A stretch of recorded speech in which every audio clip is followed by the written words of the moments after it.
Welcome to the Rusted Garden. On my other channel, My First Vegetable Garden, I'm going over individual products and just talking to really new gardeners about what do you need for your garden in a way of different fertilizers and amendments. And I got on to Kelp Meal. And what I'm doing is just explaining how do you use it, do you need it, all that kind of stuff.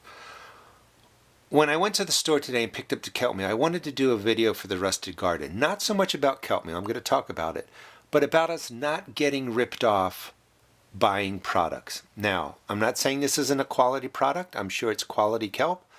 I'm sure it's fairly priced because I looked it up. I'm just saying, do you really need to spend the money for all these products that are being thrown in their face? It's great if you're an organic gardener 100%, but you don't need to buy this product just because it's organic. If you are more like me, you're organic in different places in different ways, but not 100%. I don't mind using a chemical fertilizer. I think it has value in certain places. Either way, I don't want any of us to get ripped off. Let me just talk about this with respect to each of us knowing what we're buying, why we're buying it, and why we're spending our money on it. This is Kelp Meal. It's dried brown seedweed. It's just dried, heated a little bit, and pulverized. That's it. That's what it looks like. This is a 4-pound bag. How much do you think this cost? You might say $6, $8. That seems fair, but it's not $10. It wasn't $12. It wasn't $14. It wasn't even $16. This cost $17.96 for a 4-pound bag of pulverized brown seaweed. This is nothing more than a precursor to compost. This is like throwing grass and leaves and food scraps onto your compost pile and letting it break down. What do I mean by that? And again, I'm not saying this isn't a quality product in the sense that it doesn't deliver what it says. I'm just saying we don't need it. Don't spend a lot of money just because it says organic, just because somebody tells you a product is good for your garden. This product has 1% nitrogen, 0% phosphorus, 2% potassium. So 0.25% is soluble fast-release nitrogen, 0.75% is insoluble slow-release nitrogen. That's a 1% nitrogen value in this bag.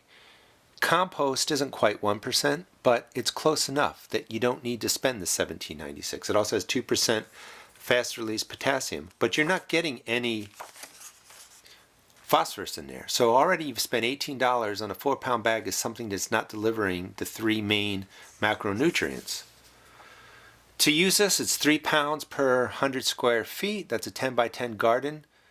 Once you use 3 pounds scattered evenly, you got a pound left. You don't even have enough fertilizer in here to last, a side dressing or a mid-season application. It's expensive. It's not worth it solely based on the cost, and that's what I want to hammer home is I want you to save money. Let me take the hit for $17.96 here so that you don't have to do that.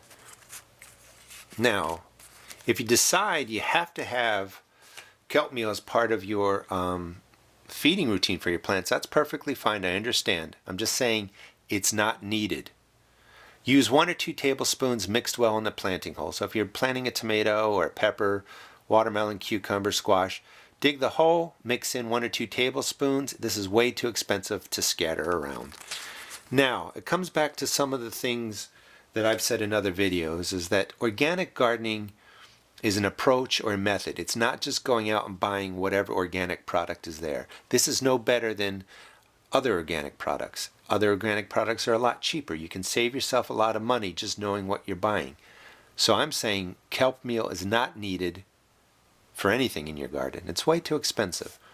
If you want to have something like a 102 fertilizer, just compost. Compost your grass, compost your leaves, compost your food scraps. It'll give a nice steady, release of NP and K into your garden. And it's going to have different microelements in there. It'll have some other macro elements. For instance, a banana peel, it's 42% potassium, 3.25% phosphorus. It has calcium, trace elements, micronutrients.